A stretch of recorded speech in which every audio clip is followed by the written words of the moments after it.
recibirlos a nuestros miembros y a nuestros invitados esta noche en el Centro Israelita, en una ocasión que creo que sin lugar a dudas puede considerarse un privilegio, gracias al esfuerzo de varias instituciones, entre ellas la Dirección de Cultura del Centro. Podemos contar esta noche con el placer de escuchar nuevamente en nuestra casa al doctor Adolfo Roitman. Para aquellos que no han tenido la oportunidad aún y lo escuchan por primera vez, voy a hacer una pequeña lectura muy resumida de una biografía, de un currículum que podría tenernos aquí toda la noche y quedaríamos insuficientes. Adolfo Daniel Roitman, israelí de origen argentino, nació en 1957. Obtuvo una licenciatura cum laude en antropología y un título de profesorado en historia en la Universidad de Buenos Aires. En el año 1986 se graduó de rabino en el Seminario Rabínico Latinoamericano Marshall Meyer en Buenos Aires. Tras concluir su máster cum laude en religiones comparadas, se doctoró en literatura y pensamiento judío antiguo en la Universidad Hebrea de Jerusalén en 1993. En 2005 le fue concedido el título de doctor honoris causa por el Rocky Mountain College en Estados Unidos. En el año 2014, la medalla de oro de la Facultad de Humanidades de la Universidad Anáhuac en México, y en el año 2017 el segundo título de doctor honoris causa por la Universidad Católica de Cuyo, San Juan, Argentina. Desde el año 1994 sirve como Littleton George Kropp Curator of Dead Sea Scroll y director del Santuario del Libro en el Museo de Israel en Jerusalén. Ha participado en congresos y simposios internacionales de prestigio, como así también ha sido profesor visitante en numerosas instituciones académicas de Europa, Canadá, Estados Unidos y América Latina. Y cuando les digo que me quedo corto, porque este currículum podría extenderse muchísimo más, no les miento en lo absoluto. Para aquellos que hemos tenido, y en mi caso personalmente, y muchas caras conocidas que veo acá, que hemos tenido el privilegio de escuchar al doctor Roitman en ocasiones anteriores, creo que no me equivoco al decir a título personal que siempre todo lo que tenemos sigue siendo poco. Yo creo, le comentaba hoy en la tarde, que creo que lo debo haber escuchado ya a esta altura por lo menos 9 o 10 veces, y en 2 oportunidades he tenido el privilegio personal de ser dirigida la visita al Santuario del Libro bajo su explicación, y cuando uno piensa que no tiene nada, o sea que ya aprendió todo, descubre todo lo más que hace falta. Es por eso que, sin más preámbulo, hoy le hemos pedido que nos acompañe con un tema diferente que tiene mucho que ver con su conocimiento como historiador y especialista en religiones comparadas. Don Adolfo Roitman, doctor Adolfo Roitman, sea bienvenido a su casa.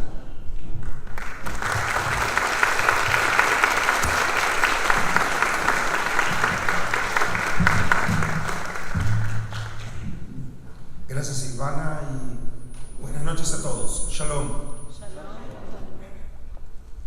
La verdad que definir este lugar como mi casa, no solamente la comunidad, sino en general, Costa Rica, no es una exageración. Ya varias veces he tenido la oportunidad de visitar esta bendita tierra y poder compartir con distintos tipos de público algo de mis conocimientos sobre los rollos del Mar Muerto, sobre el judaísmo antiguo, sobre religiones comparadas. Y eso también porque a lo largo del tiempo son muchos los lazos que se han establecido. Por un lado, como con Silvana, en visitas ya reiteradas a Israel, y también desde hace muchos años, gracias a Dinora Castillo, que por lo menos cerca de 20 años que nos conocemos, cada vez el grado de extorsión por parte de ella, de saber escribirme al máximo, va en aumento. Yo creo que es una de las discípulas más logradas de Torquemada. Pero puedo entender por qué, dado que obviamente no es mucho el tiempo del que dispongo. Llegué solamente el día martes de Santo Domingo y ya mañana estoy viajando para México, en donde también impartiré una serie de seminarios en distintos marcos de la comunidad y fuera de la comunidad, participando en un congreso de diálogo interreligioso y luego un simposio sobre los rollos en los Estados Unidos. Pero de todas maneras, la oportunidad de esta noche es hablar no específicamente de los rollos del Mar Muerto, sino presentar el tema que los privilegiados por el tamaño de la imagen pueden ver. No todos pueden llegar a verlo. El origen del mal en el pensamiento judío antiguo tiene como propósito introducirnos en un tema que en lo personal es fascinante.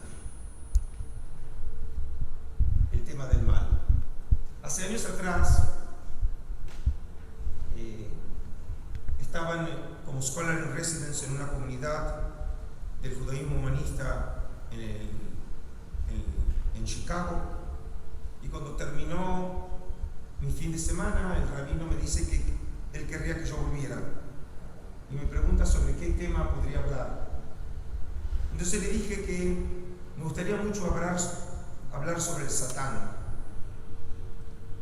Y él me dijo: Adolfo, Dios es aburrido, pero el Satán es muy interesante.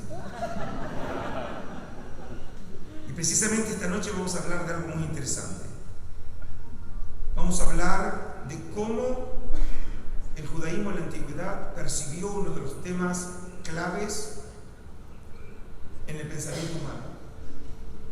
Porque todo hombre, desde siempre, se ha formulado la pregunta que los teólogos medievales lo resumían en las palabras unde mal. ¿De dónde viene el mal? ¿Por qué hay sufrimiento? ¿Por qué hay muerte? ¿Por qué hay guerras? ¿Por qué hay enfermedades? ¿Por qué? Y si esa pregunta se les hicieron los hombres desde siempre, mucho más, dentro de los marcos de una religión monoteísta, la pregunta se transforma en mucho más acuciante. Como algunos teólogos plantearon, no es un dilema, sino es un trilema. Si Dios es poderoso y existe el mal, significa que no es suficientemente bueno para destruirlo. Y si Dios es sumamente bueno y existe el mal, significa que no es sumamente poderoso. Pero si nosotros afirmamos que el Dios creador es poderoso y es bueno, ¿por qué existe el mal?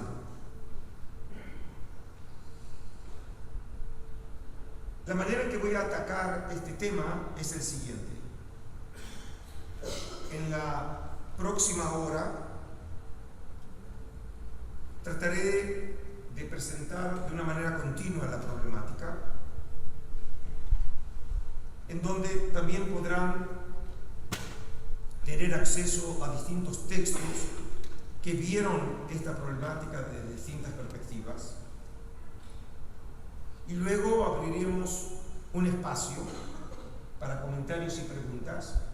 Solamente les hago la advertencia: estoy volando mañana a México y tengo que todavía llegar al aeropuerto. Así que también un poco de piedad no viene mal. Y entonces quiero comenzar esta primera parte planteando de manera general los límites de la temática, quiero hablar sobre la fe monoteísta y el origen del mal. Es decir, cómo la fe de Israel trata de articular y enfrentar este trilema que parecería no encajar. ¿Cómo podemos explicar que hay un Dios creador, todopoderoso y bueno, y por otro lado existe el mal? ¿Cómo resolvemos esta cuestión? Dentro específicamente de la fe monoteísta. Pero la fe de Israel, para ser comprendida, tiene que ser vista en un contexto más amplio. Muchas veces uno de los problemas metodológicos y pecados que todos caemos es pensar que la fe de Israel se desarrolló en la luna, viviendo en una realidad totalmente desconectada de su contexto. Y eso porque desde el punto de vista de la tradición entendemos que la fe de Israel tiene un origen divino, independiente de lo que sucede alrededor. Pero como fenómeno humano, y la religión también lo tiene, es el producto del hombre. Y como tal, no podemos entender las creencias, las prácticas religiosas, los mitos, la literatura, si no es en un contexto cultural. Y quiero traer como ejemplo uno inmediato, como referente, para poder entender el desarrollo de la fe bíblica, que es el concepto de mal en el mundo de la Mesopotamia. Más allá de los orígenes literarios de Israel vinculado con Mesopotamia, con la figura de Abraham y Ur de los caldeos, desde el punto de vista histórico, el pueblo de Israel tiene un contacto con Mesopotamia ya desde el siglo VIII antes de nuestra era, en época de los asirios, cuando después de destruir al reino de Israel, como parte de la política siria de hacer transfer de pueblos, lleva como cautivos a los israelitas para recolocarlos en Mesopotamia. Y ahí obviamente es el comienzo de lo que conocemos como el mito de las tribus perdidas. Y luego obviamente el exilio de los judaítas en época de Babilonia. Y por eso, cuando queremos analizar la literatura, el pensamiento, la fe de Israel, tomar el marco de la civilización mesopotámica es muy relevante. Uno de los textos fundacionales de Mesopotamia es conocido como el poema del Enuma Elish, que es el poema de la creación babilónica. Y en ese contexto, como parte de la narrativa, explica el origen del mal como consecuencia de lo sucedido entre dos fuerzas que se oponen. La fuerza de los dioses jóvenes, comandados por el que luego habrá de ser el jefe del panteón mesopotámico Marduk, entre paréntesis, el eco de ese nombre es el nombre Mordejai en hebreo, o Mardoqueo en el libro de Esther, y la fuerza de los dioses primigenios comandados por Tiamat. Y el texto del Enuma Elish dice: mientras tanto los dioses preparados para la batalla afilaban sus armas, y salieron Tiamat y Marduk, el más sabio de los dioses, y marcharon hacia el combate y se aproximaron a la batalla. El Señor extendió su red para envolverla. El viento malo que le seguía detrás lo soltó contra su rostro. Y cuando Tiamat abrió su boca cuanto pudo, hizo penetrar el viento malo, de modo que no pudo cerrar sus labios. En cuanto los terribles vientos llenaron su vientre, su cuerpo quedó distendido y su boca quedó totalmente abierta. Entonces él soltó una flecha y atravesó su vientre, cortó sus entrañas y hendió su corazón. Después de haberlo reducido a la impotencia, acabó con su vida, echó abajo su cadáver para ponerse de pie sobre él. Tiamat, en este relato mítico,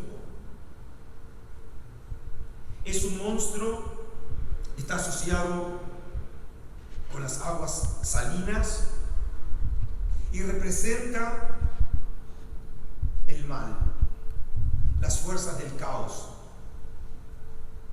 que para poder crear el universo tienen que ser destruidas. Y Marduk finalmente vence al caos. En este sello que ustedes pueden ver, dije algunos, pueden ver, es un sello mesopotámico en donde se puede ver a Marduk persiguiendo a Tiamat. Y fíjense que Tiamat tiene una forma de serpiente dragón, que en muchas mitologías está asociado con las fuerzas del caos. Y sobre eso volveremos en un momento a hablar. Es decir que en el origen de la creación, en el origen del cosmos, hay una fuerza caótica que fue destruida.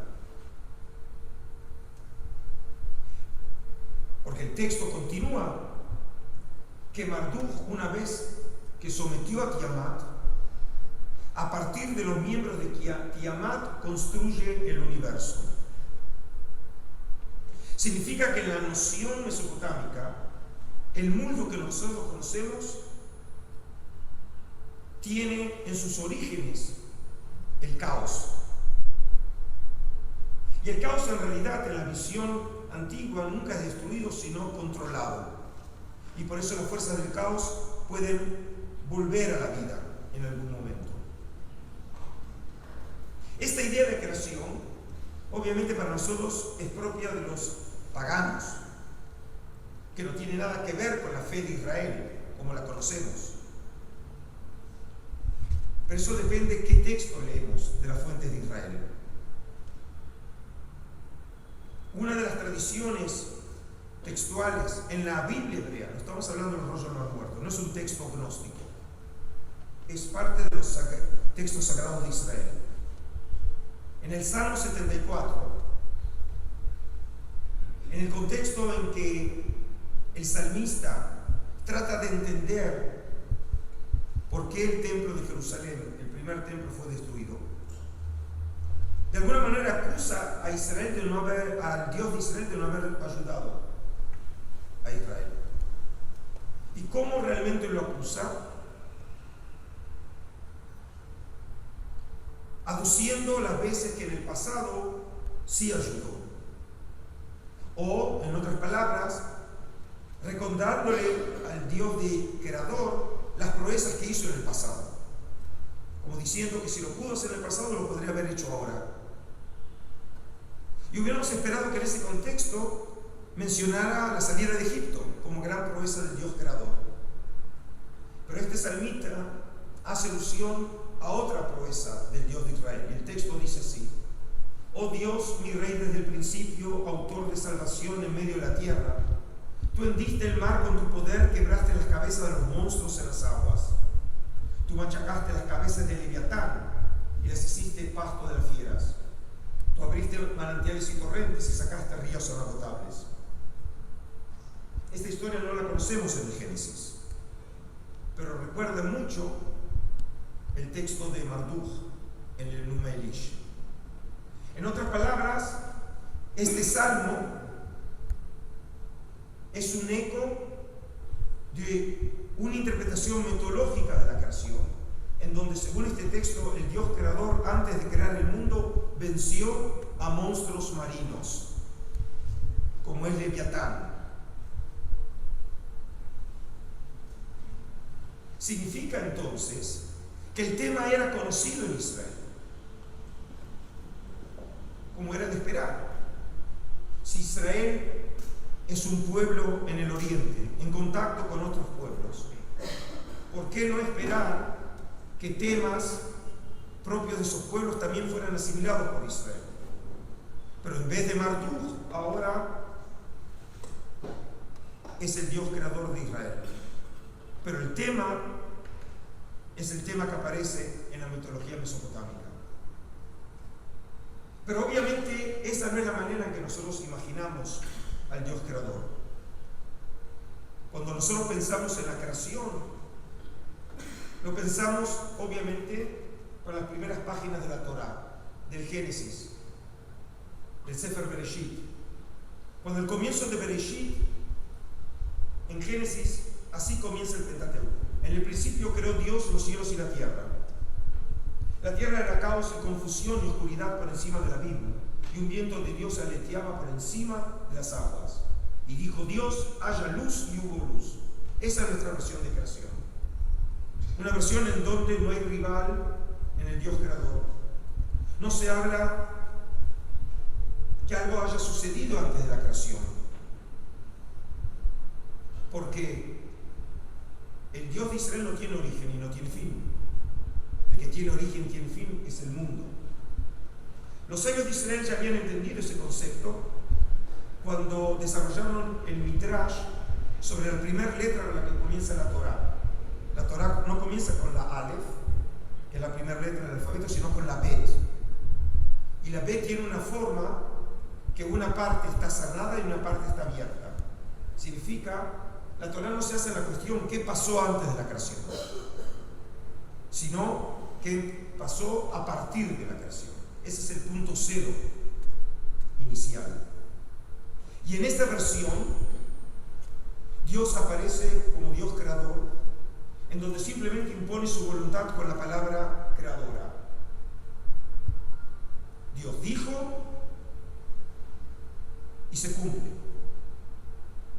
Y de esa manera, a lo largo de todo el capítulo 1, es presentado el Dios creador. Sin embargo, cuando nosotros prestamos atención en Génesis, hay algo muy interesante. Por un lado dice que existía confusión y oscuridad. Y nosotros inmediatamente pensamos que la oscuridad tiene que ver con la carencia de luz. Sin embargo, el texto nos da a entender que la oscuridad está asociado al caos. Y el caos tiene sustancia, tiene ontos. Es algo, no que no es. La oscuridad es algo. Y ese algo está asociado al mal. Cuando nosotros asociamos a la fuerza del caos, decimos también, lo asociamos a la noche. La oscuridad no es solamente carencia de luz. El texto dice que había un caos en el origen del universo. El texto bíblico no supone lo que entendieron después los pensadores antiguos y medievales, que la creación es a partir de la nada, creatio ex nihilo en latín, sino es a partir de algo, de una sustancia caótica. Y la pregunta, ¿desde cuándo existe esa sustancia caótica? El texto presupone desde siempre. Y una confirmación de eso es que el texto dice que el espíritu del viento de Dios aleteaba por encima de las aguas. El texto no dice que hayan sido creadas las aguas. Por lo tanto, el texto presupone que fueron creadas desde siempre.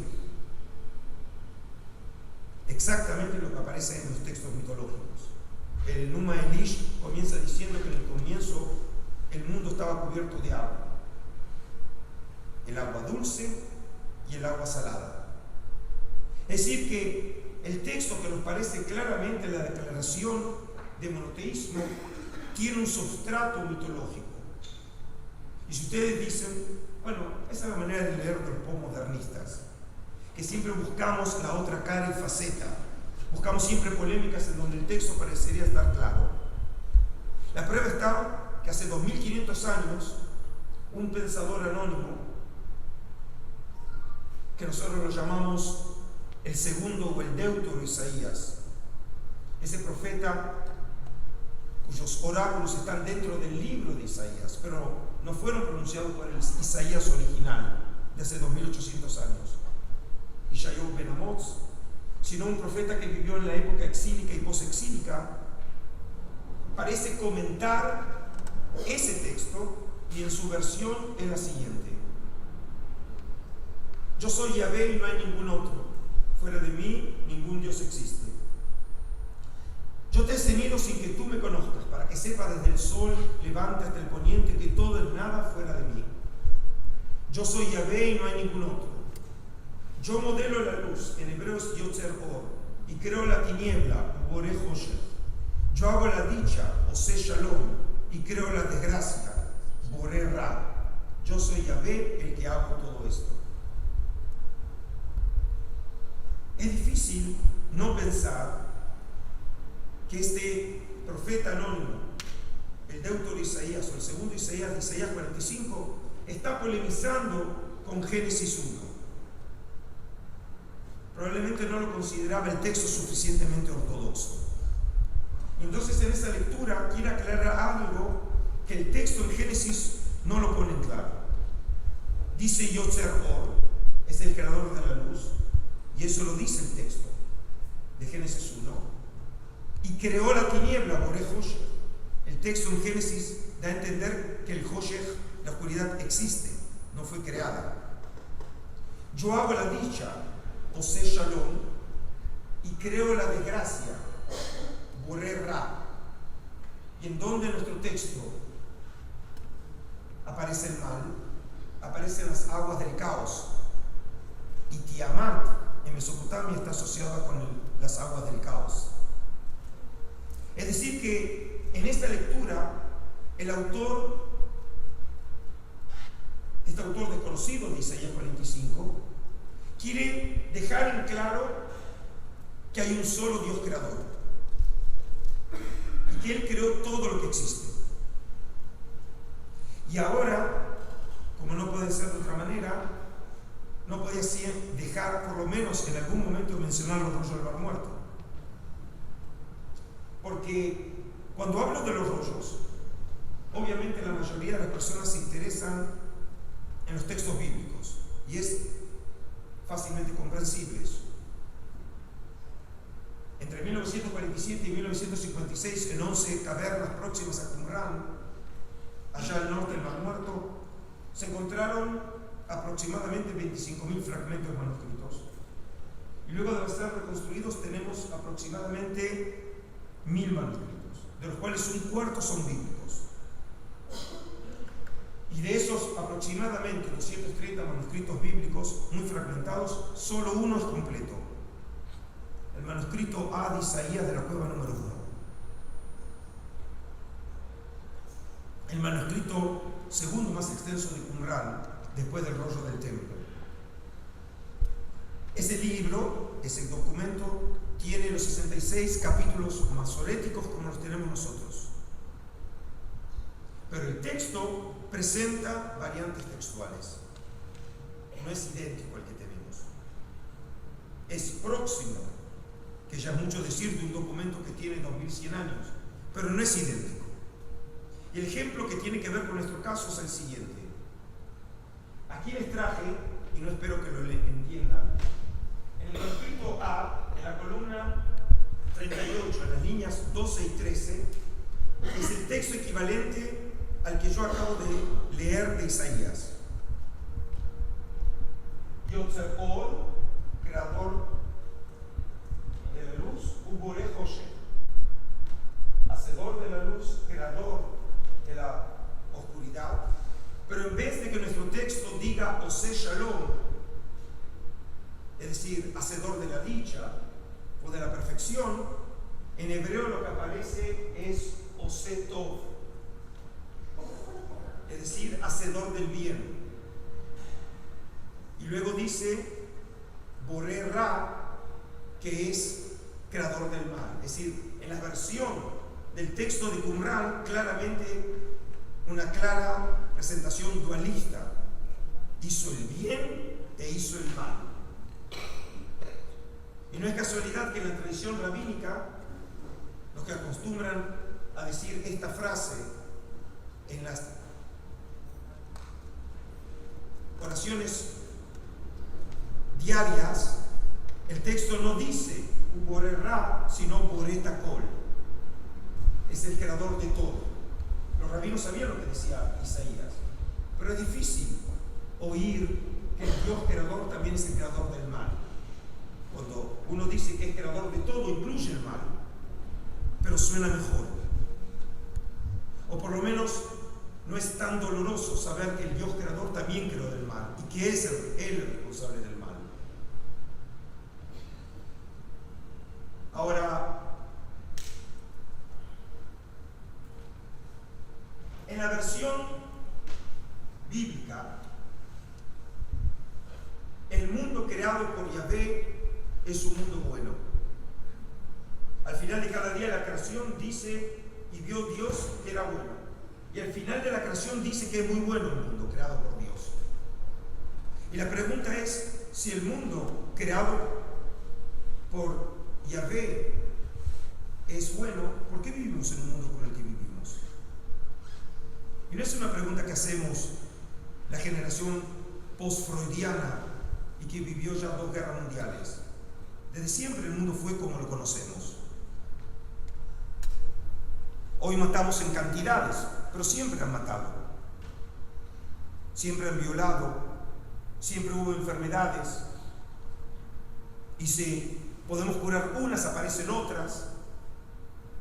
¿Por qué existe el mal en el mundo que ha salido de las manos de Dios como un mundo bueno?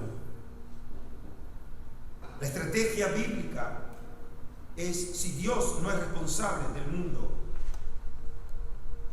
y del mal en el mundo, el que introdujo el mal en el mundo es el hombre. Y por eso, en Génesis 8,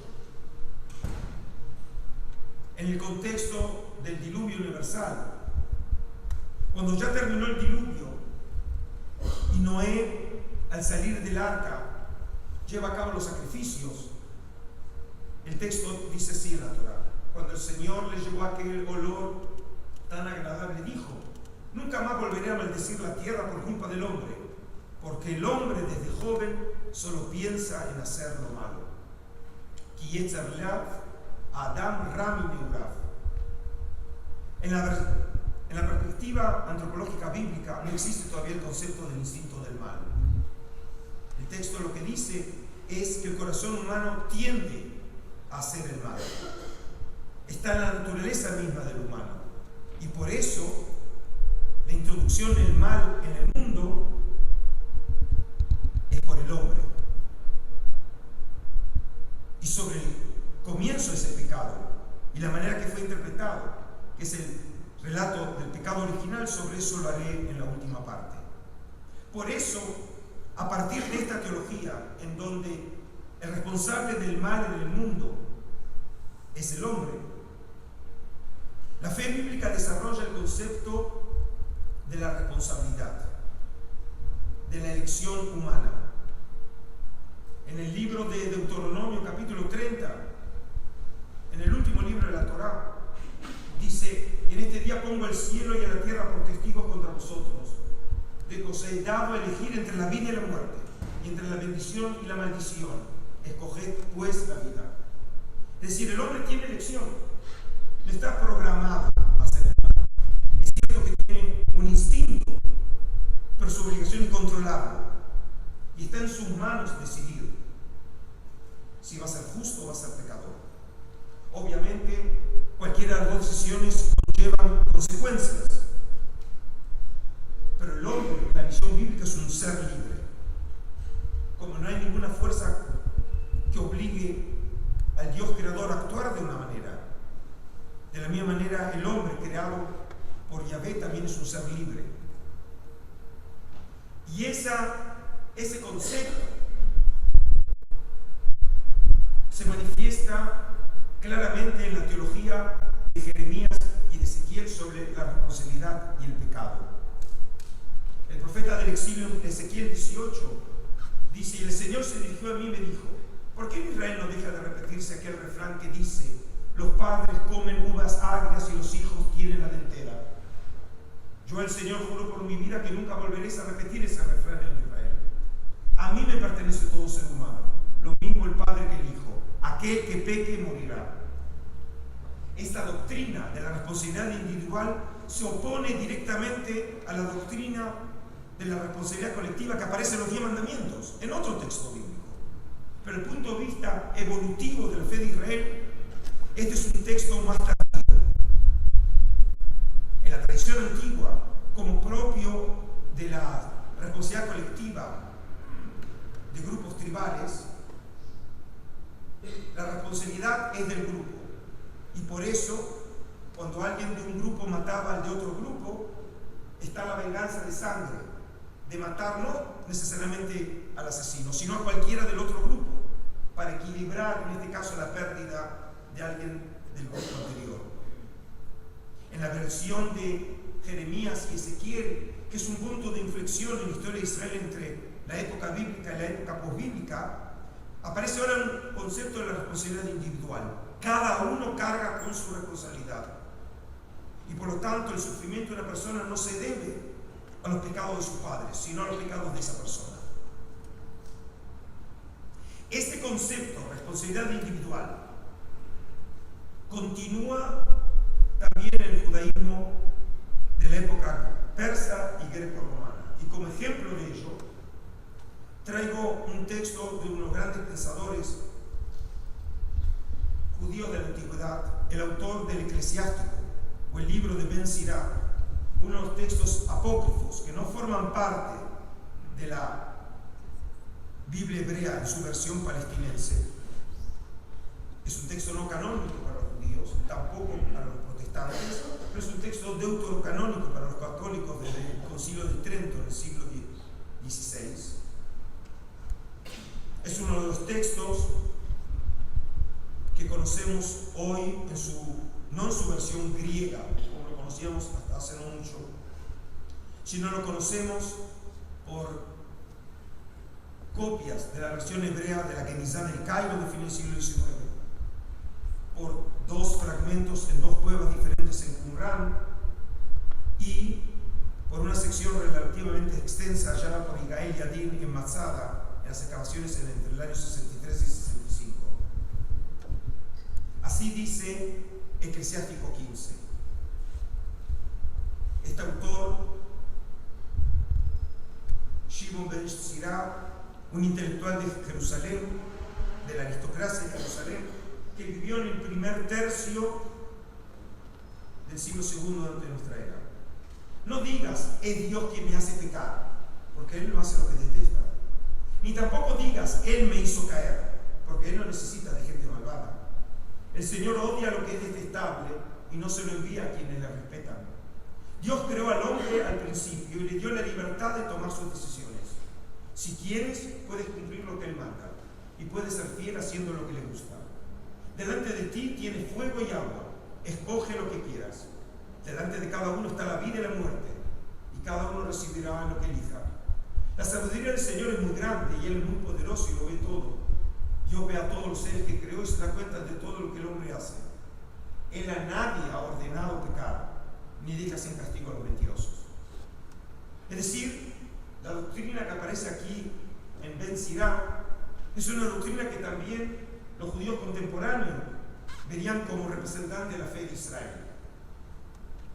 El judaísmo tradicional, en la teología luego representada por la sabiduría rabínica, por pensadores medievales como el Maimónides, también aceptan y ven como un principio central de la fe de Israel la idea de la responsabilidad individual.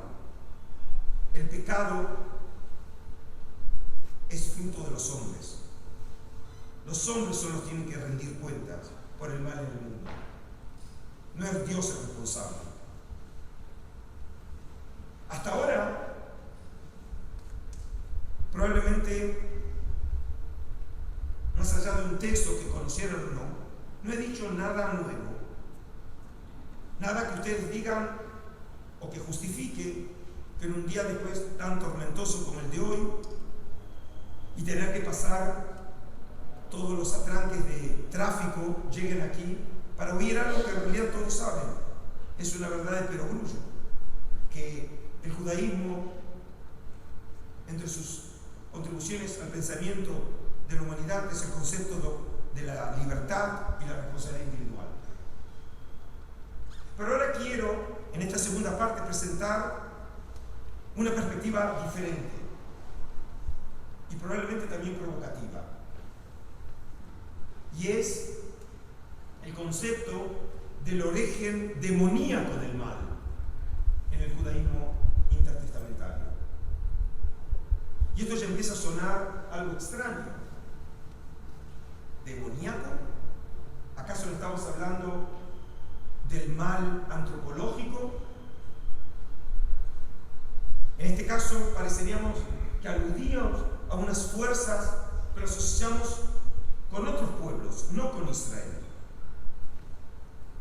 El profesor Ropero, en su artículo sobre demonios en el Gran Diccionario Enciclopédico de la Biblia, dice: la creencia en los demonios no aparece en la literatura hebrea antes del exilio babilónico. Apenas si juega un papel importante en el Antiguo Testamento. No existe ningún dios del mal opuesto a Yahvé. Todo está sometido al señorío absoluto de Dios sobre las realidades creadas. El bien y el mal tienen en él su fuente. Y obviamente cita el texto que yo traje, Isaías 45:7.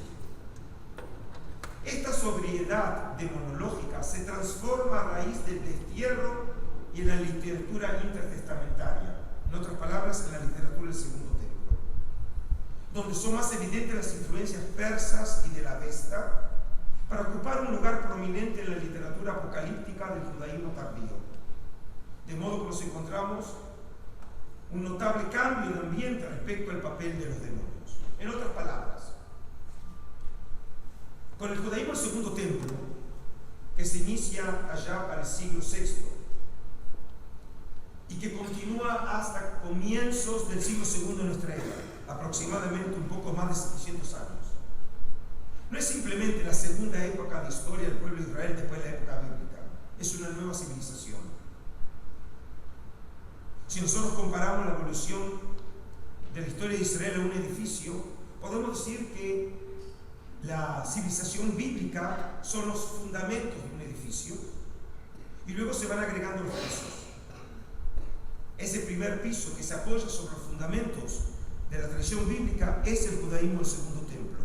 Y todos los demás pisos, hasta el nuestro de hoy en día, son el resultado de esos dos grandes momentos del mundo antiguo: la colocación de los fundamentos y el primer piso que soporta toda la estructura. Y de hecho nace una nueva civilización.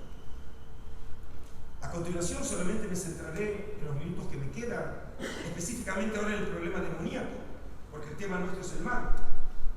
Pero el judaísmo, como nosotros lo entendemos, de hecho nace en la época del Segundo Templo, no en la época bíblica. ¿O acaso, por ejemplo, alguno de nosotros podría imaginar el judaísmo sin la sinagoga? Y eso va más allá si los presentes acostumbran rezar en la sinagoga o visitarla de vez en cuando. Todos entendemos que es la institución central del culto de Israel. ¿Y desde cuándo hay sinagoga? Desde la época del Segundo Templo, no antes. No podemos imaginar la civilización de Israel sin la Biblia hebrea. Es la piedra fundamental de la civilización judeo-cristiana. Pero no hay Biblia hebrea en la época de la Biblia. La Biblia se constituye como Biblia a lo largo de la época del Segundo Templo, un largo proceso de canonización, para finalmente constituirse en lo que hoy llamamos la Biblia hebrea, esa colección de libros sagrados entre el siglo I y el siglo III, es decir, en el goce, en el intercambio entre la época del Segundo Templo y el comienzo de la época rabínica. Y si pasáramos de tema en tema, veríamos que el judaísmo, como nosotros lo conocemos, realmente nace en la época del Segundo Templo. Y es en este contexto de transformación estructural que también se manifiesta en un tema más concreto, como es el tema de los demonios.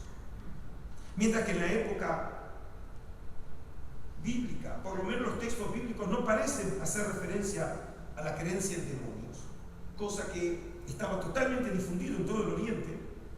En los textos de la época del Segundo Templo empiezan a aparecer relatos que hacen referencia directa a la existencia de demonios en textos judíos.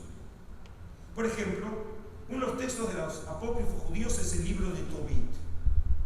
Es una novela de la época persa que la conocíamos en griego o a partir del griego.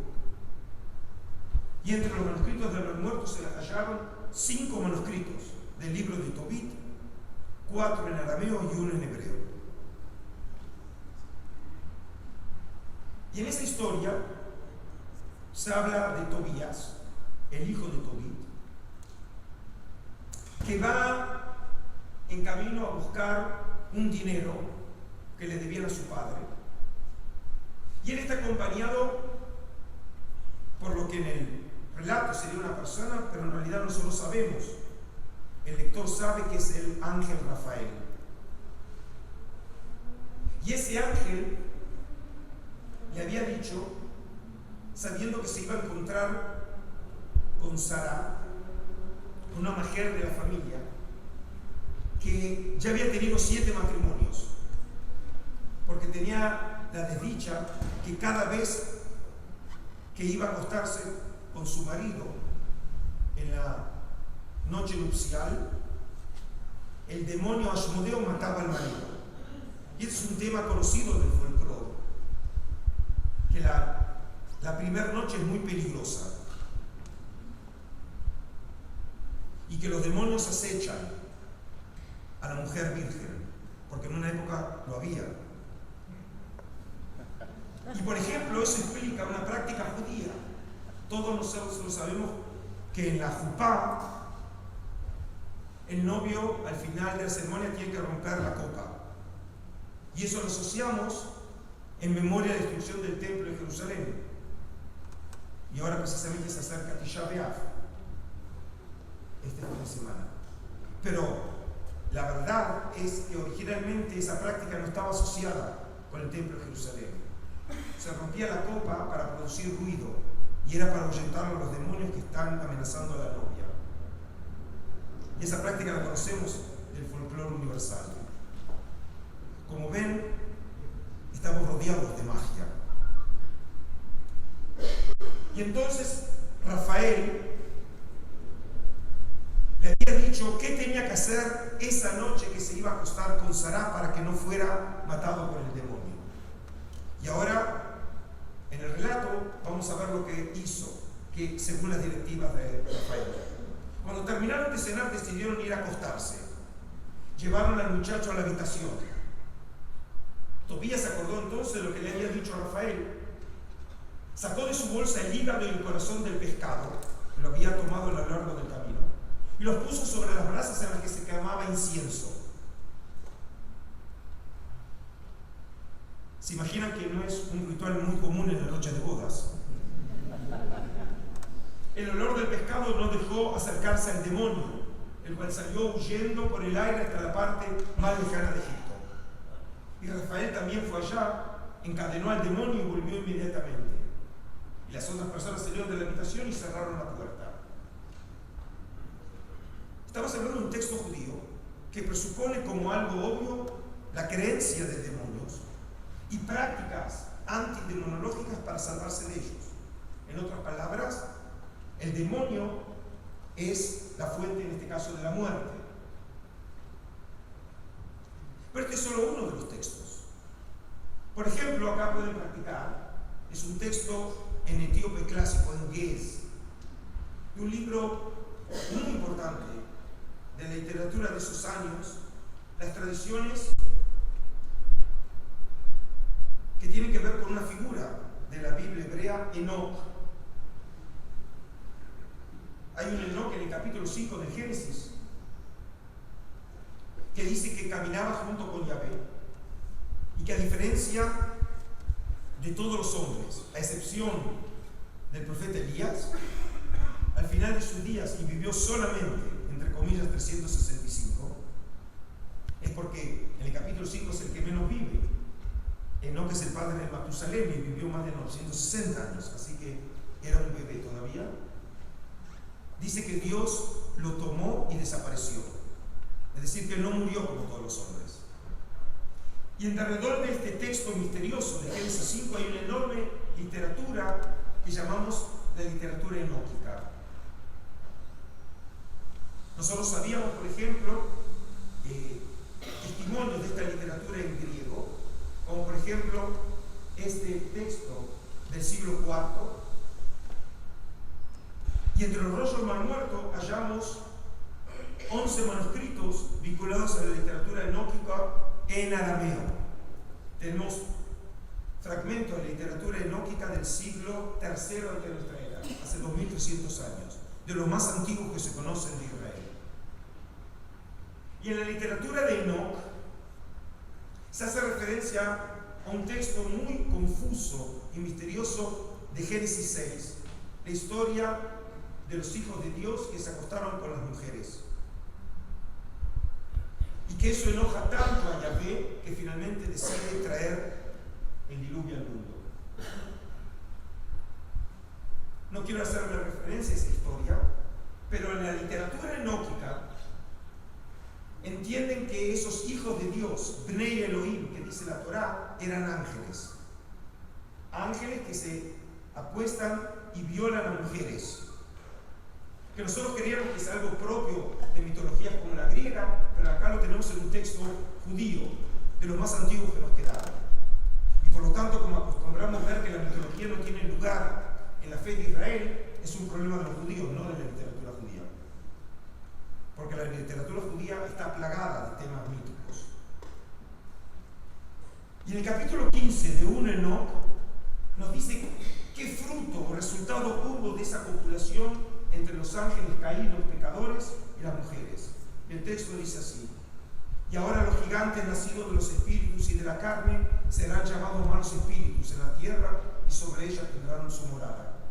Malos espíritus han salido de su carne, porque de arriba fueron creados, y de santos vigilantes fue su principio y su primer fundamento.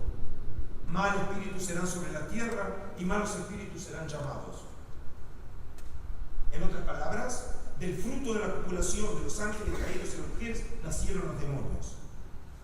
Ese es el primer texto en la literatura judía conocido que trata de explicar en términos judíos los orígenes de los demonios. Es decir, serían seres híbridos que nacieron de la relación de seres totalmente diferentes en la naturaleza, los seres celestiales y las mujeres. En otro libro de la literatura de Israel de esos años, es un libro muy importante, el libro de los jubileos. Hasta tal punto que el libro de los jubileos, como también el libro de Enoc, son libros sagrados en la iglesia de Etiopía. Es decir, la mayoría de los judíos no tienen ni idea que estos libros son parte de la tradición de Israel, pero son libros sagrados en la iglesia de Etiopía. Este libro lo conocíamos en versión completa, etíope clásico, son 50 capítulos que recuentan o parafrasean las historias de Génesis y del comienzo de Éxodo. Y entre los rollos del Mar Muerto hallamos 15 manuscritos de jubileos en hebreo de hace 2200 años. El libro de Jubileos en su texto original. Y este texto también refleja los nuevos aires en el judaísmo de esa época, en donde ya presupone como algo obvia la presencia de demonios en el mundo. El texto que les traigo ahora es el capítulo 10 de Jubileos, que hace referencia a qué pasa en el mundo después del diluvio universal. La esperanza era que el mal fue destruido. Y sin embargo, el texto dice: en el tercer septenario de este jubileo comenzaron los demonios impuros a seducir a los nietos de Noé, haciéndoles enloquecer y perderse. Se llegaron los hijos a su padre Noé y le hablaron de los demonios, que seducían, extraviaban y mataban a sus nietos. Y entonces obviamente le piden al gran justo Noé que pedirle ayuda a Dios para destruir a los demonios. Y oró así Noé ante el Señor su Dios. Y entonces continúa el texto: tú me has bendecido a mí y a mis hijos para que crezcamos, nos multipliquemos y llenemos la tierra. Tú sabes cómo obraron en mis días tus custodios. Custodios en hebreo es Irim, es un tipo de ángel que son precisamente los ángeles pecadores, padre de estos espíritus. A estos espíritus que están ahora en vida, enciérralos también y sujétalos en lugar de suplicio. No destruyan a los hijos de tu siervo. Dios mío, pues son perversos y para destruir fueron creados. No tengan poder sobre el espíritu de los vivos, pues solo tú conoces su sentencia. Y no tengan licencia contra los hijos de los justos, desde ahora por siempre. Y entonces el Señor, nuestro Dios, nos ordenó, el que habla es el ángel de la faz, a Moisés, nos ordenó apresar a todos. Pero llegó Mastemá. Mastemá genéticamente es un derivado del Satán bíblico.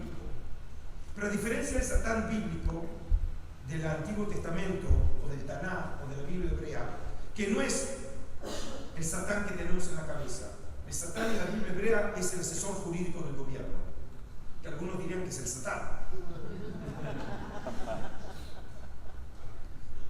Pero Mastemá, en el judaísmo, el segundo templo, ya es un personaje que empieza cada vez a ser más satánico.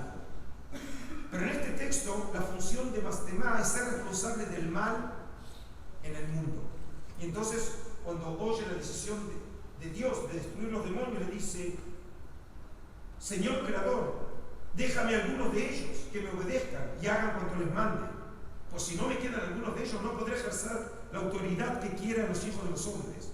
Pues dignos son de destrucción y ilumina mi arbitrio, ya que es grande su maldad. Es decir, en otras palabras, se queda sin trabajo. Y entonces ordenó Dios que quedara como Mastemá una 10ª parte. Es decir, el mundo que conocemos es la 10ª parte. Y que las otras 9 descendieran al lugar de su juicio. Y a uno de nosotros, dice el ángel, dijo que enseñáramos a Noé toda su medicina, pues sabía que no se conducirían rectamente ni procuraríamos justicia. Es decir, ¿cómo se explica ahora en esta perspectiva el mal? No como la acción libre del hombre, sino fruto de los demonios que llevan al hombre al pecado. Esta manera de entender el origen del mal sirvió también como estrategia exegética. Y como ejemplo, les traigo un texto que generó ya desde la antigüedad dudas, porque no se comprendía la naturaleza de este texto. Cuando Dios le ordena a Moisés regresar de la tierra de Madián a Egipto para sacar al pueblo de Israel, sucede algo incomprensible según la Torá.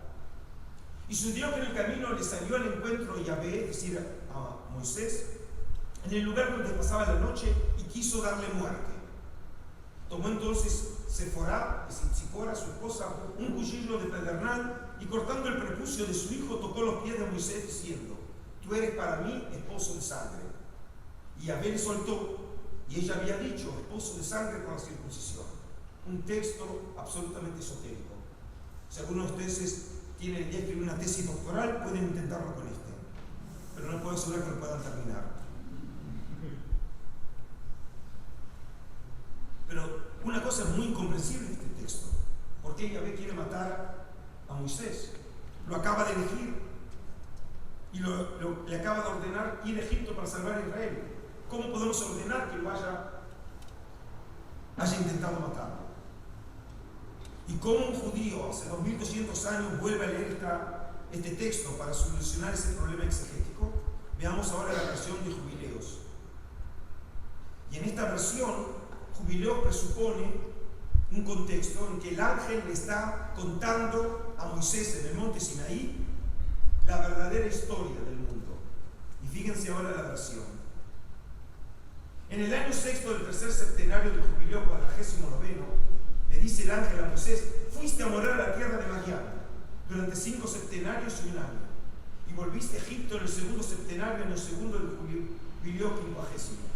Y tú sabes lo que Dios te habló en el monte Sinaí, y lo que quiso hacer contigo el príncipe Mastemá cuando volvía de Egipto, en el camino donde lo encontraste en la posada. No quiso matarte con toda su fuerza y salvar a los egipcios de tu mano, cuando vio que había sido enviado a hacer justicia y tomar venganza de ellos. En otras palabras, ¿cómo solucionó el problema? Ahora el que quiso matarlo no fue Yahvé, fue Mastemá. Es decir, que comienza a entrar en la fe de Israel un componente dualista. Las cosas buenas las hace Yahvé, las cosas malas las hace el diablo, el Satán, Mastemá. Es decir, que vemos que en esta teología, la teología monoteísta se ve comprometida, en donde elementos dualistas comienzan a entrar en la fe de Israel, que suena extraño para aquellos que afirmamos que hemos traído el monoteísmo al mundo y que los otros creen en otras fuerzas y en otros poderes. Y estos son de los textos más antiguos judíos que nos llegaron y no tienen que justificar su judaísmo. Son parte de la tradición de Israel, aunque te entiendo que el Satán también.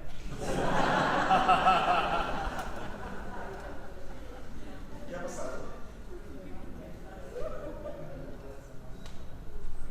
No hay ninguna duda que existe.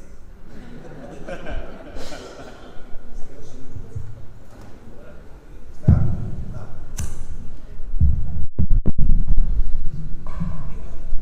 Otro ejemplo sobre cómo los judíos leen los textos antiguos desde una perspectiva demonológica, lo tenemos en una historia muy interesante que es Génesis 12.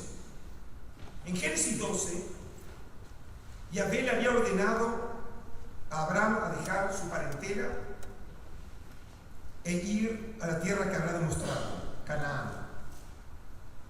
Y como un hombre de fe acepta sin reparos la ordenanza de Yahvé, deja su familia y llega a la tierra de Israel. Pero en la segunda parte del libro, del capítulo 12 del Génesis, al primer problema que se presenta en Israel, cuando hay una hambruna, Abraham deja la tierra de Canaán y desciende con Sará a Egipto. Y el texto dice así, que cuando Abraham se está acercando, teme que lo maten los egipcios.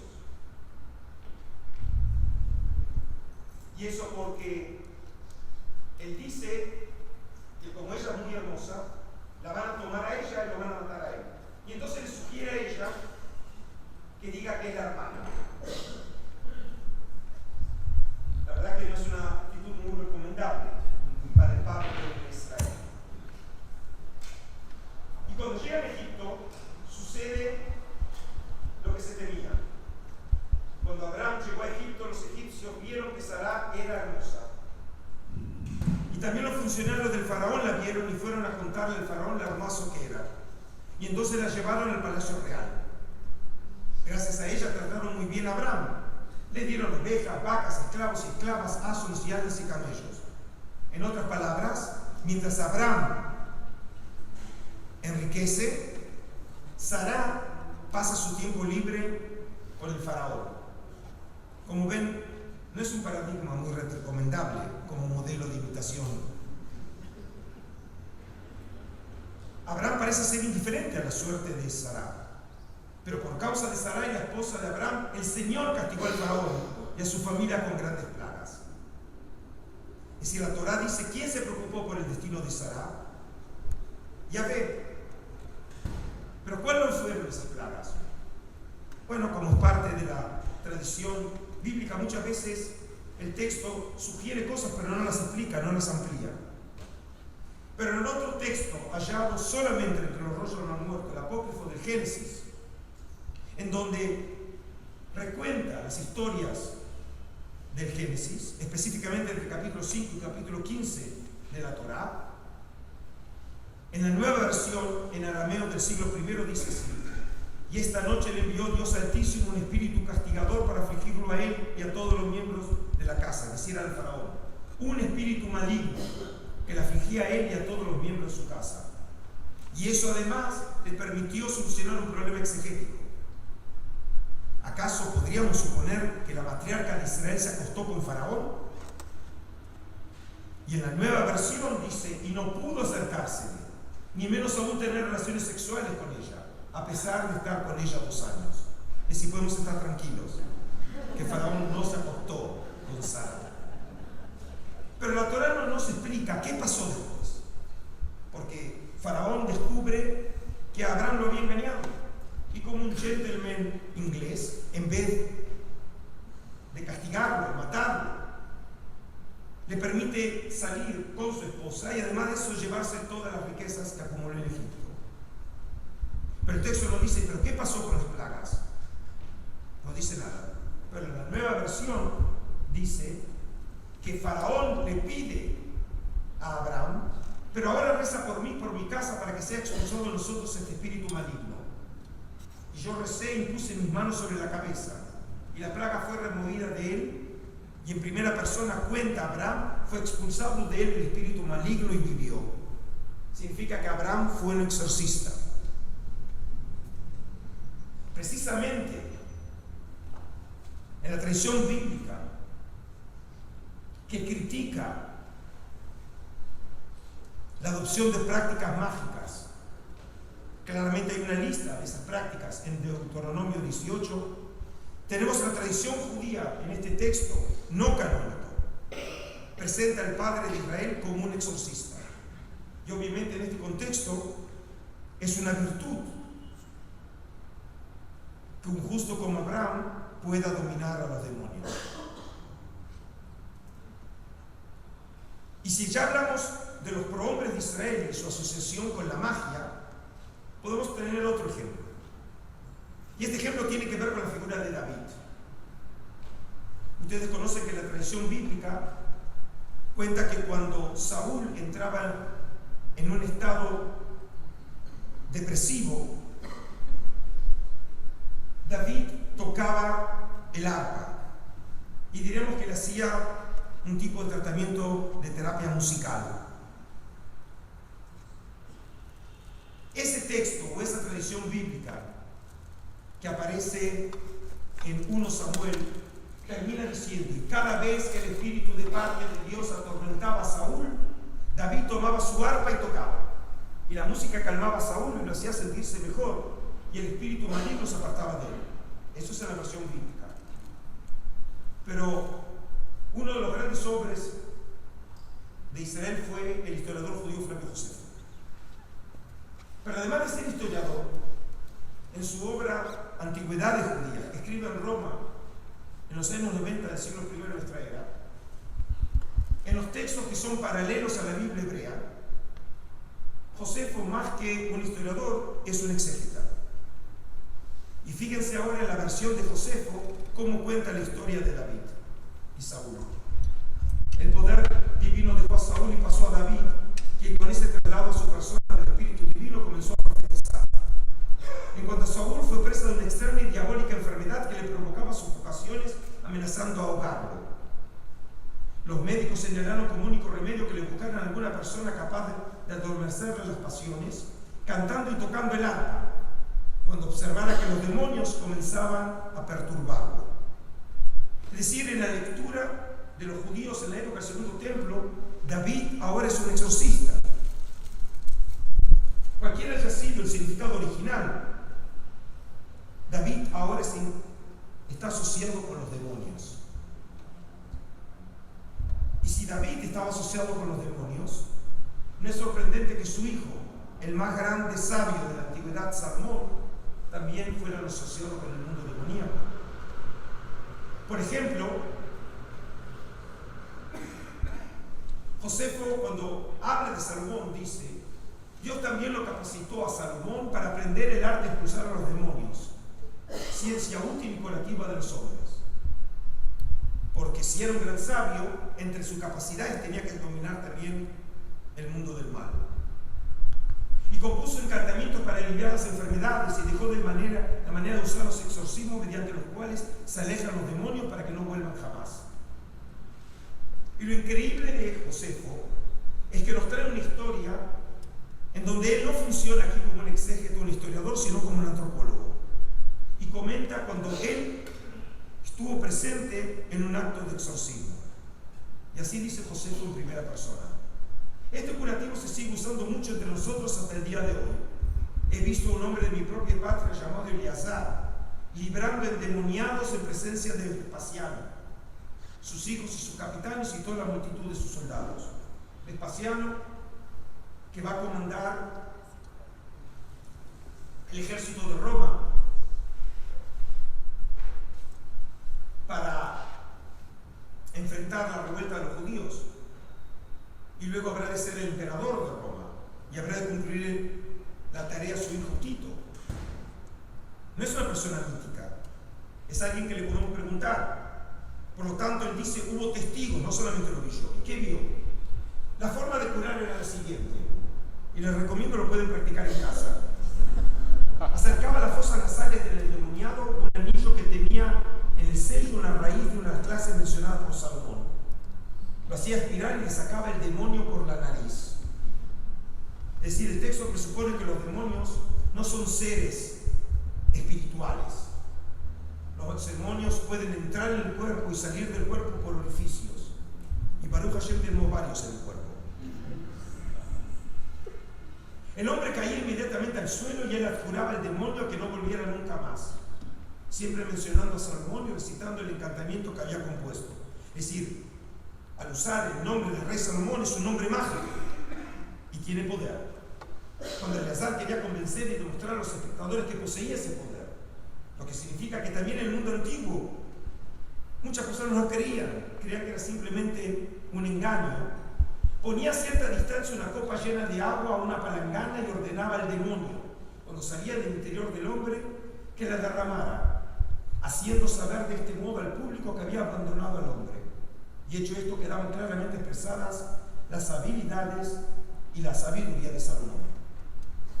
Como ven ustedes, una y otra vez, muestro que el tema demonológico no es algo secundario de la fe de Israel. Textos uno y otra vez asocian a los grandes prohombres de Israel con el mundo de los demonios. Y por eso no nos sorprende que entre los rollos del mal muerto tenemos exorcismos. Por ejemplo, el 11Q Salmos Apócrifos menciona expresamente a David y a Salomón. E invocará el nombre de Yahvé para que le libre toda plaga de espíritus, de los demonios, liliths, los búhos y chacales. Estos son los demonios y el príncipe de hostilidad es Belial, que domina sobre el abismo de tinieblas. Es decir, hablamos de un tema generalizado en Israel. Y cuando nosotros creemos que la magia es algo absolutamente secundario, fruto de supersticiones que entraron a Israel de afuera, ahora tenemos textos que vienen del mainstream, del judaísmo. Y la magia y las prácticas demoníacas son parte integral de la fe de Israel. Pero para terminar, quiero tomar un case study para ver la transformación estructural de la fe de Israel cuando el pecado antropológico, que era la versión bíblica, se transforma ahora en un pecado demoníaco. Y el case study es el caso del pecado original. Si tienen todavía la paciencia de oírme otros 10 minutos, quiero desarrollar este tema para completarlo. Y luego estoy abierto, como dije, a comentarios y preguntas. Quiero hacer referencia al texto fundamental en donde plantea cómo el mal entró en el mundo. Y es el relato del pecado, de Génesis 3. Después de haber presentado el mundo como una creación tan favorable, en el capítulo 2 crea a Adán, crea el paraíso terrenal. La primera vez en el capítulo 2 dice que no es bueno que el hombre esté solo. La primera vez que en el texto bíblico algo no está bien. Otros hubieran dicho que está muy bien que siga solo. Y le busca pareja entre todos los animales y no encuentra ninguna. Y por eso crea a la mujer. En la lectura tradicional entendemos que la mujer la construyó de la costilla. Hoy, por ejemplo, creemos que el sentido original era que la creó a partir del miembro viril. Como sea, creó a la mujer. Y una vez que parece que volvimos a una armonía, comienza el capítulo 3 con la serpiente, que era la más astuta de todos los animales salvajes que Dios el Señor había creado. Y preguntó a la mujer, Así que Dios os ha dicho que no coméis del fruto de ningún árbol del jardín. Y la mujer le contestó, podemos comer del fruto de cualquier árbol, menos del árbol que está en medio del jardín. Dios nos ha dicho que no debemos comer ni tocar el fruto de ese árbol, porque si lo hacemos moriremos. Simplemente les recuerdo que cuando Yahvé le ordena a Adán no comer del fruto, Javá, Eva, también no había sido creada. Y en el texto bíblico no tenemos en ningún momento en que se vuelva a repetirla. La pregunta es, ¿de dónde sabe Eva?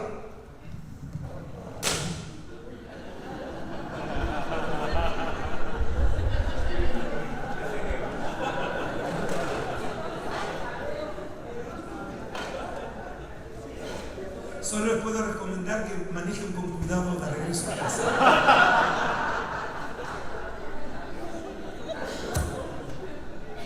¿De dónde sabe Eva que no puede comer del fruto?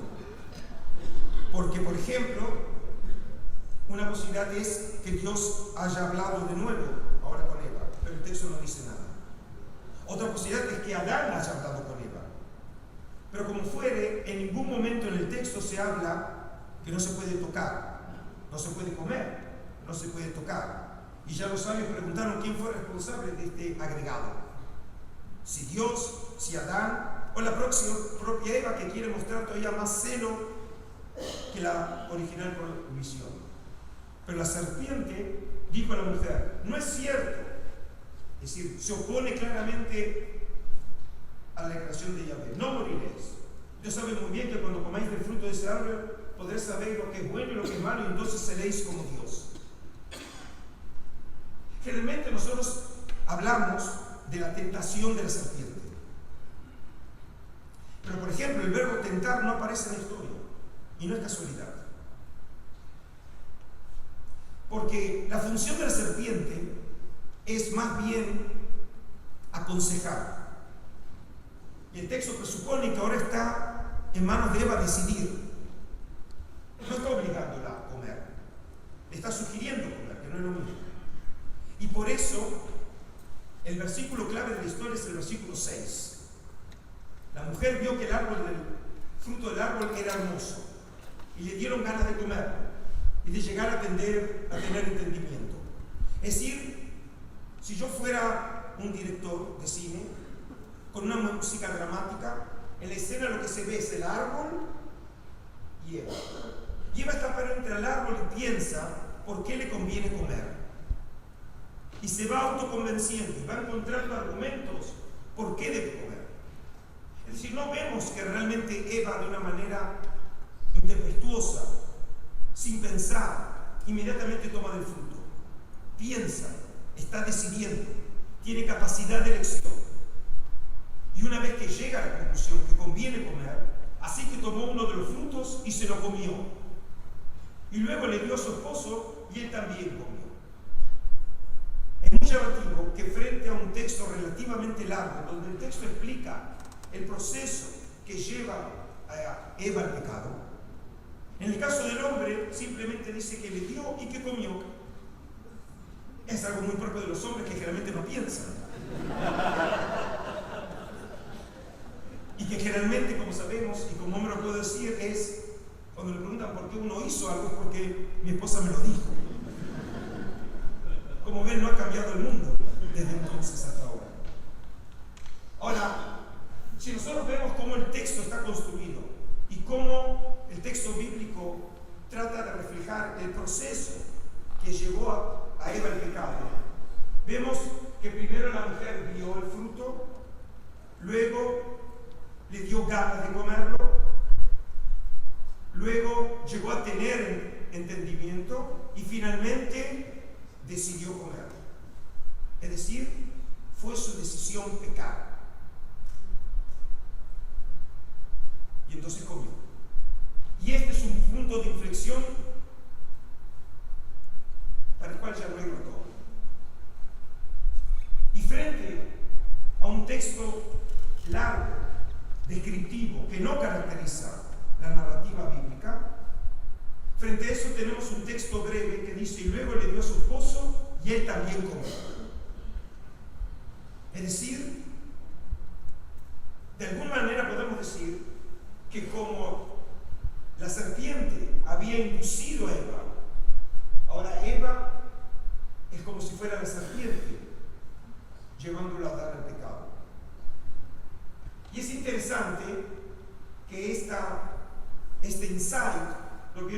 Dios. En el Bereshit Rabbah, en unos textos exegéticos más antiguos de la tradición rabínica del siglo IV, en la tierra de Israel, tiene una percepción muy interesante. Y el texto dice: como la serpiente, y en arameo la serpiente es Jivia. Jivia fue la serpiente de Eva, Javá fue la Jivia de Adán. Y no podemos no oír que Javá y Jivia están conectados. Significa que el texto presupone no solamente la función demoníaca de la serpiente, sino ante todo la función demoníaca de Eva. Y acá les cuento una historia. Cuando yo era joven, me envió a la Universidad Hebrea de Jerusalén para ayudar a recaudar fondos en Buenos Aires. Y entonces tuvimos una tarde en una casa de gente muy adinerada, un té con mujeres, con la idea finalmente de contribuir y ayudar a la Universidad Hebrea. Y como este tema es un tema que hace años me ocupó mi tesis de maestría, fue Ser observante del paraíso, aludí precisamente a este texto diciendo que Eva tiene características demoníacas. Y una dijo: ¿eso significa que las mujeres somos demonios? No dije eso, dije lo que dijo el texto. En realidad no ayudó mucho, les aseguro que no contribuyeron a la universidad.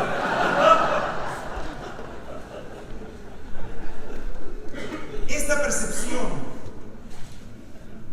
sobre el carácter demoníaco de la mujer, y que fue la mujer la que introdujo la muerte en el mundo, uno de los textos no canónicos, la sabiduría de Salomón, en el capítulo 2 dice: porque Dios creó al hombre para la inmortalidad y lo hizo imagen de su mismo ser. Pero la muerte entró en el mundo por envidia del diablo y la experimentaron sus secuaces. Es decir, en textos judíos, como la sabiduría de Salomón, comienzan a interpretar que la serpiente es solamente el ropaje externo del Satán. Y para terminar, quiero traer un texto de los apócrifos judíos que se llama el Apocalipsis de Moisés, o sería la versión griega de un libro que lo conocemos en latín y en otras lenguas, el libro de Adán y Eva. Un tema que preocupó muchísimo al judaísmo antiguo, que hace una relectura de Génesis en función de las nuevas perspectivas religiosas, y en este contexto el origen del mal y la demonología. Y el texto cuenta que después que fueron expulsados del paraíso, hay un momento en que Eva, sus hijos y nietos ven a Adán agonizar. Y entonces la primera vez que ven y descubren la muerte, y le preguntan: ¿por qué uno muere? Y entonces en el texto Eva en flashback cuenta lo que pasó en la versión de Eva. Y en esta versión, un texto que lo conocemos en griego, y no sabemos bien cuándo fue compuesto, en algún momento del siglo II, siglo I, antes o después de la era común, dice así: y dicho esto, el ángel se separó de ellos. Set y Eva llegaron a la tienda donde yacía Adán. Y dijo Adán a Eva: ¿qué has hecho con nosotros para traernos tan gran cólera? ¿Cuál es la muerte que se enseñorea de toda nuestra raza? Y añadió: llama a todos nuestros hijos y a nuestros nietos y anúnciales cómo fue nuestra transgresión. Y entonces Eva les dijo: escuchad todos hijos y nietos míos, pues os voy a comunicar cómo nos engañó nuestro enemigo.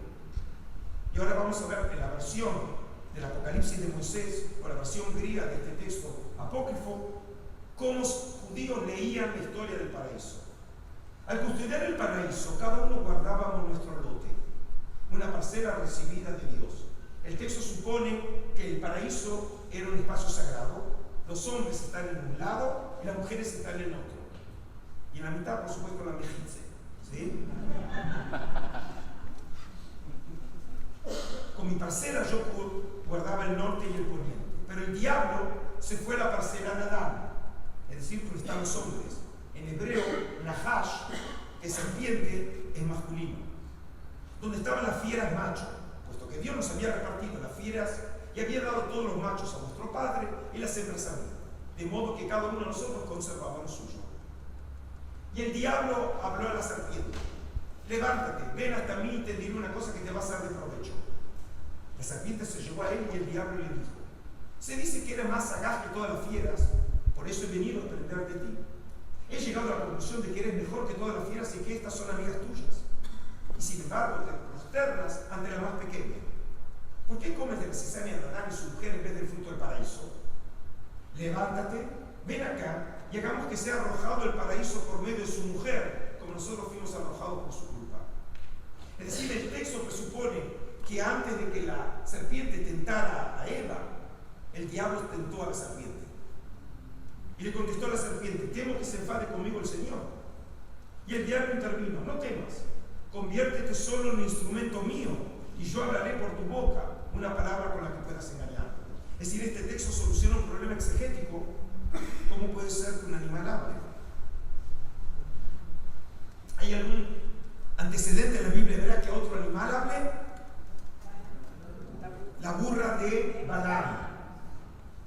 La burra de Balaam.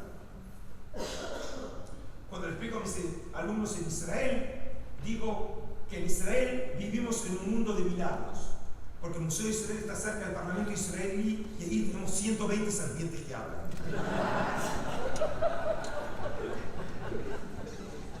Eso no es para la cita. Y el texto entonces dice así ahora: al punto se encaramó a los muros del paraíso hacia la hora en que solían subir los ángeles de Dios para adorarlo. Satanás adoptó forma de ángel y entonaba himnos a Dios como los ángeles. Yo me asomé por el muro y lo vi como un ángel. Y me dijo: ¿eres tú, Eva? Le contesté: yo soy. Me dijo: ¿qué haces en el paraíso? Y le expliqué: Dios nos puso para guardarlo y comer de él. Y el diablo me respondió por boca de la serpiente. Es decir, ahora explica por qué la serpiente habla. No es la serpiente que habla, sino es de Satanás por medio de la serpiente. Hacéis bien, pero no coméis de cualquier planta. Y yo le dije: sí, comemos de cualquier planta, menos de una que está en medio del paraíso, de la que Dios nos prohibió comer, porque moriréis sin remedio.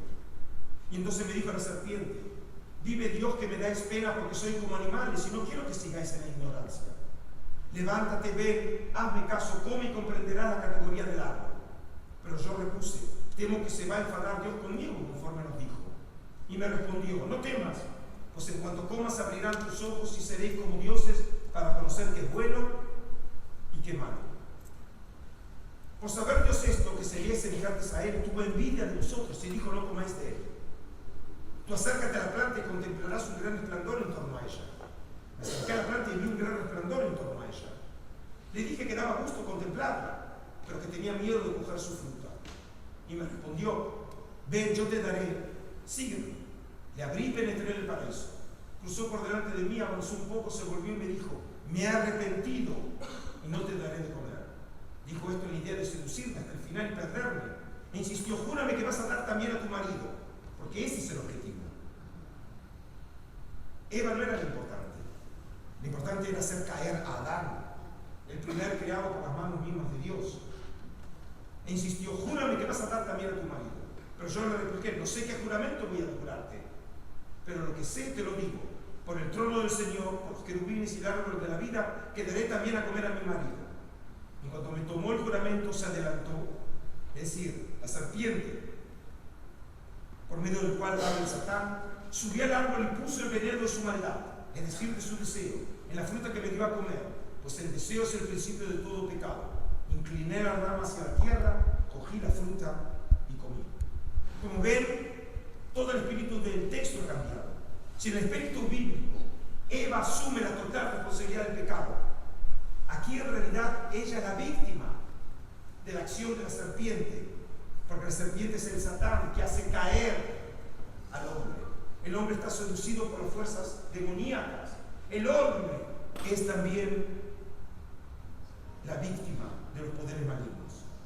Y esta historia, que probablemente a los presentes simplemente es parte de ese material legendario, mitrágico, agárico, pasó a formar parte de la teología de Occidente. Y para terminar mi presentación, para ver cómo estas tradiciones comienzan con materiales exegéticos y terminan siendo doctrinas en la historia del pensamiento humano, quiero terminar con la cita de San Agustín en La ciudad de Dios, y así el texto termina.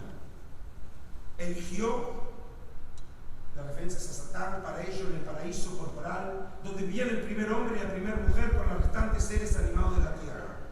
Eligió, digo, es decir, el Satán, para hablar con ellos al serpiente, animal escurridizo y de tortuosos movimientos tan propios para su intento. Y sometiéndola con malicia espiritual, valiéndose de la presencia angélica y de la superioridad de su naturaleza, abusó de ella como de un instrumento y conversó falazmente con la mujer. Es decir, lo que encontramos en los textos no canónicos del judaísmo segundo templo, interpretaciones y desarrollos exegéticos de la figura de Satán, terminó siendo una doctrina de la Iglesia del pecado original en la teología de San Agustín, que sirvió de fundamento al pensamiento del origen del mal en Occidente. Y por lo tanto, en este viaje por la historia y por los textos, desde la Mesopotamia hasta San Agustín, vemos cómo la doctrina del mal se fue metamorfoseando y en última instancia, en cada uno de estos momentos de la historia, los judíos en el mundo antiguo trataron de percibir y entender de manera diferente el origen del mal. ¿Y de qué nos sirvió todo esto para nosotros? ¿Qué moraleja los presentes, más allá de lo interesante que pueda haber resultado del tema, pueden obtener? Cuando uno percibe el mundo judío no como un mundo sólido y ortodoxo, sino como policromático, en donde hay distintas interpretaciones que conviven dentro del universo mental judío. Cuando nosotros vemos que en el mismo judaísmo podemos hablar del rabinismo, de la literatura apócrifa, del rollo del mal muerto y de Josefo, e incluso dentro de ello podemos ver que hasta elementos judíos se transformaron hasta formar parte de la teología de San Agustín. Obligadamente tenemos que ser mucho más flexibles y tolerantes con el otro. Muchísimas gracias.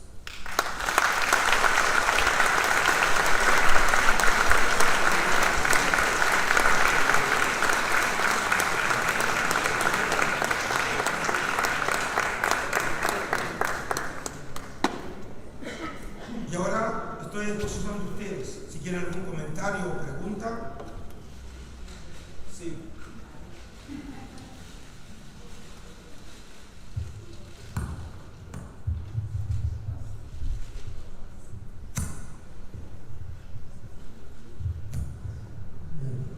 Buenas noches. No es un comentario, es una pregunta nada más. Si podría desarrollar un poquito más las diferencias del pecado original en el judaísmo y el cristianismo.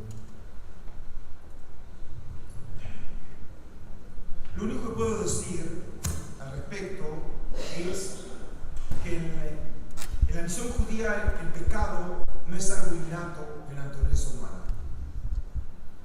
El concepto del pecado como fruto de la decisión del hombre, en donde el hombre tiene pleno control de sus acciones y no que no es un ser condenado al pecado, porque su condición en tanto ser humano es pecaminosa. Ese concepto no existe en el judaísmo tradicional. Sí existe en algunas corrientes del mundo judío. En algunos textos del Mar Muerto se entiende la naturaleza humana como una naturaleza pecaminosa, porque el hombre está hecho de materia. Y es una perspectiva pesimista del hombre. Y por eso solamente la redención y la misericordia divina puede salvar al hombre. Pero el judaísmo de orientación bíblica, fariseica, rabínica, y nosotros somos herederos de ese judaísmo, como vemos, la perspectiva es optimista. En última instancia depende del hombre, no estamos condenados a pecar. Es una decisión humana el pecado. Y por eso también el hombre tiene que asumir su responsabilidad ante el pecado. Y el concepto de castigo en la perspectiva bíblica es el resultado de esta visión. Mientras que en la teología del cristianismo, Jesús en la teología paulina es definido como el segundo Adán, entendiendo que el primer Adán introdujo el pecado y que solamente la fe en el Cristo puede redimir al hombre de su condición pecaminosa. Y por eso la noción cristológica de la entendiendo la muerte de Jesús como una autoinmolación, por medio del cual su propio sacrificio permite la expiación de los pecados al asumir la fe en el Cristo resucitado. Precisamente entiende que el hombre solamente puede ser redimido a partir de la fe en el Cristo. Y obviamente esta teología es inaceptable y totalmente se opone a la visión antropológica del pecado en la fe de Israel. ¿Alguna otra pregunta? Sí, Emiliano.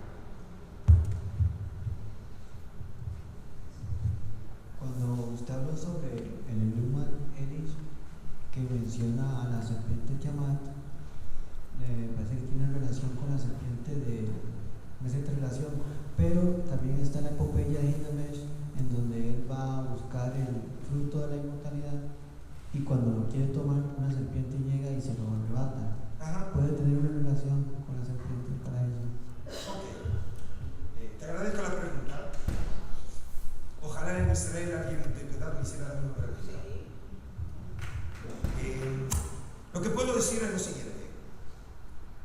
No tenemos en toda la literatura antigua un relato parecido a la historia del paraíso en la versión bíblica. Pero obviamente la tradición bíblica abreva de materiales que existen en el horizonte cultural del Oriente Medio. Y por eso los textos que vos dijiste, los biblistas realmente afirmamos que hay un eco de esos materiales en la tradición bíblica.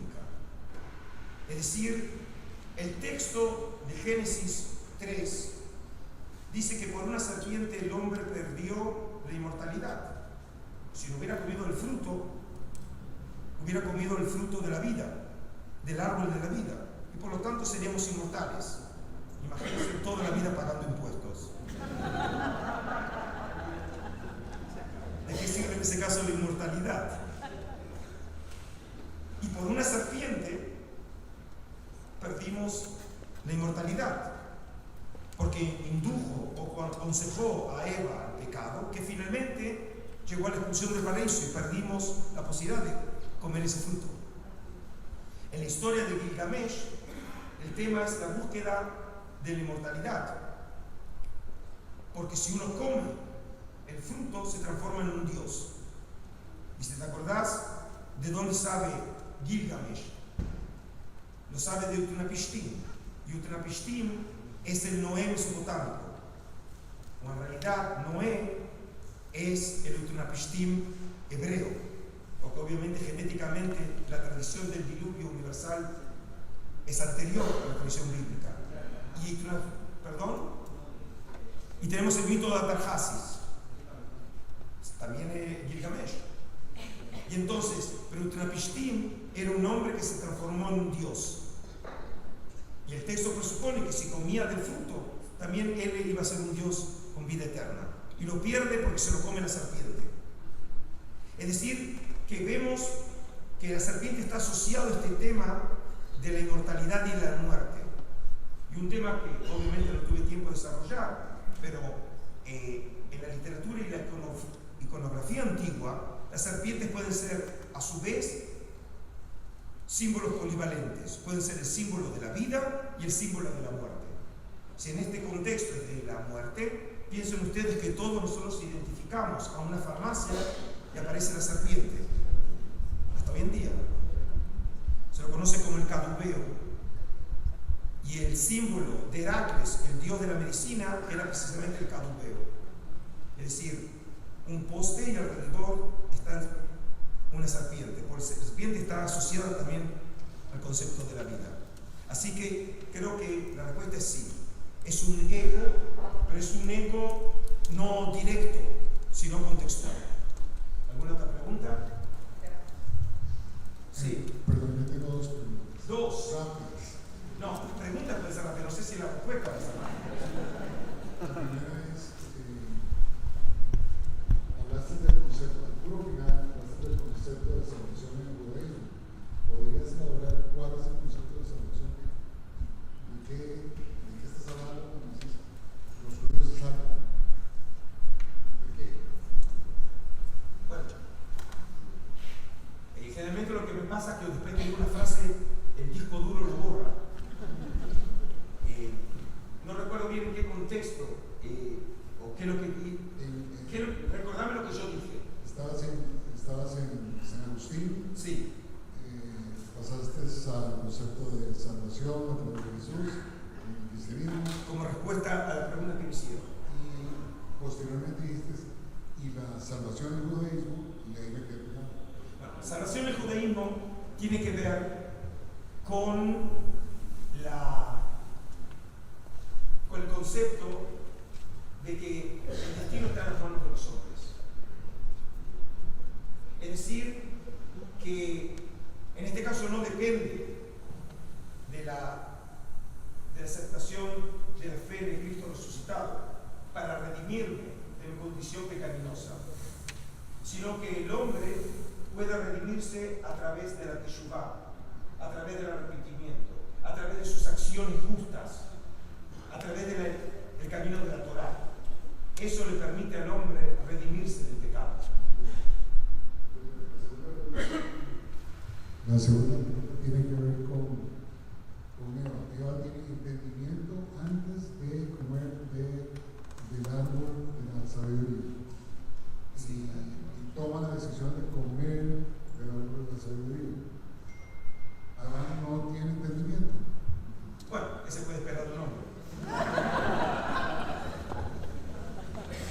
Entonces, el texto, cuando nosotros queremos interpretar dentro de una lógica aristotélica, suponemos que no puede decir una cosa y lo contrario. Por un lado, el texto supone que los primeros creados son simplemente niños que no tienen entendimiento, que no llegaron a una madurez intelectual. Y por eso, el fruto y la consumición del fruto es lo que le va a dar esa maduración.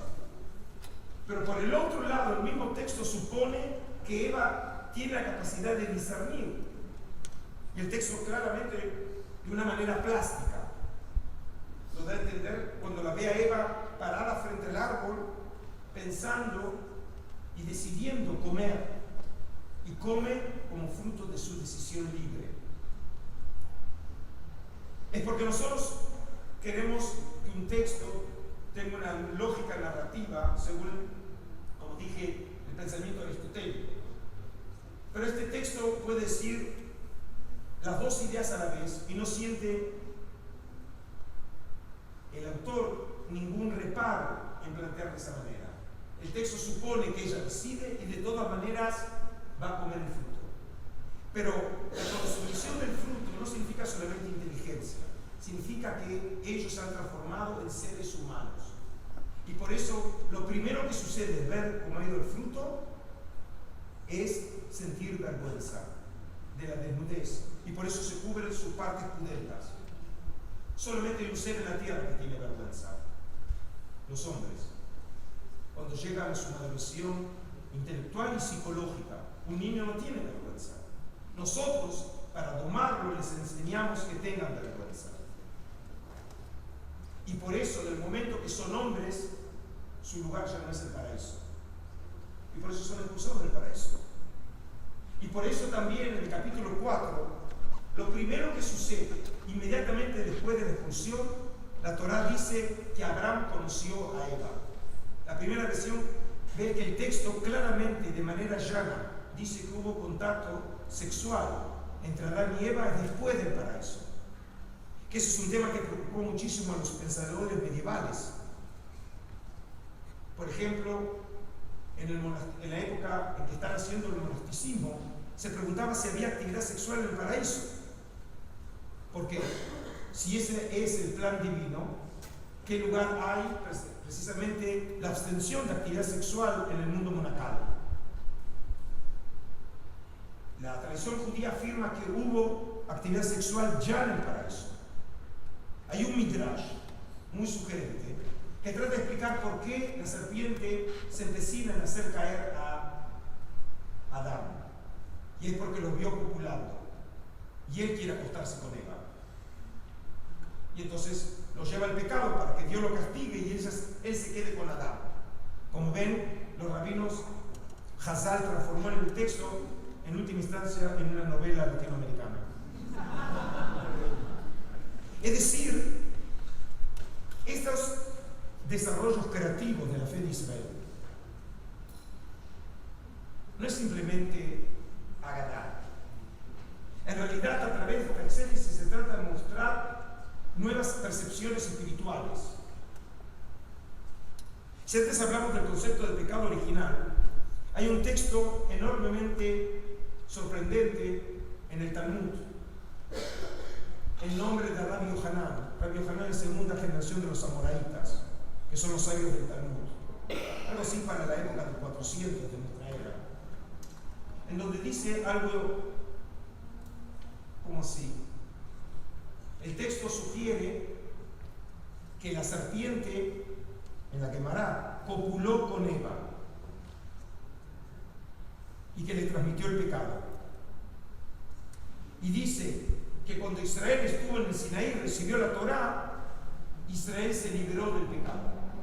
Y aquellos que no estuvieron en el Sinaí siguen en el pecado. Es decir, sería la versión judía a la teología del Cristo. El cristiano que asume la fe de Cristo resucitado se libera de su condición pecaminosa. Los judíos que aceptan la Torá se liberan de su condición pecaminosa. Y probablemente las palabras atribuidas a Rabbi Yohanan sean la respuesta judía a esa teología del pecado original que encontramos después en los escritos de San Agustín. Y esto les enseña a los presentes que tenemos que ser mucho más flexibles en nuestra manera de percibir la religión judía. Porque muchas veces estamos cerrados en ciertas fórmulas. Los judíos decimos, los cristianos dicen, el Islam dice, y en realidad podemos encontrar de todo en la civilización judía. Lo que dicen los cristianos, lo que dicen los musulmanes, lo encontramos también en versiones judías. Y eso es el resultado del intercambio y la riqueza de la civilización judía que fue recreando y releyendo su tradición en función de los contactos civilizatorios. Y cuando entendemos esa manera, la civilización judía, vemos a una civilización dinámica, creativa, que esté siempre atenta a los desarrollos de las sociedades con las que entra en contacto, y no es indiferente, sino por el contrario, trata de incorporarlo dentro de su judaísmo y reelaborar su judaísmo en función de otras percepciones de vida. Y cuando de esta manera leemos la fuente judía, vemos que los textos nos muestran alternativas ideológicas que muchas veces no lo identificamos con el mundo judío. Pero el problema no es del judaísmo, sino de los judíos que muchas veces no somos perceptivos en nuestra propia tradición. ¿Alguna otra pregunta? Sí, caballero. Me van a disculpar, voy a cortar porque sé que tenemos un montón de preguntas pendientes, pero también sé por la hora que tenemos que dejar viajar tranquilo al doctor Reutemann y quiero hacer que nuestro secretario de Cultura haga el cierre de la noche. Doctor Reutemann, muchísimas gracias por su generosidad de haber compartido sus reflexiones, sus pensamientos con esta audiencia que ha escuchado con mucha atención. Queremos testimoniar el agradecimiento de la Junta Directiva del Centro Israelita entregándole un libro. Este libro que se llama Tierra de Esperanza fue editado por nuestra comunidad el año pasado con ocasión del 80 aniversario de la fundación del Centro Israelita Sionista de Costa Rica. A todos ustedes también muchísimas gracias por venir a esta institución. Muchísimas gracias. Nuevamente, muchas gracias por su participación. Muchísimas gracias.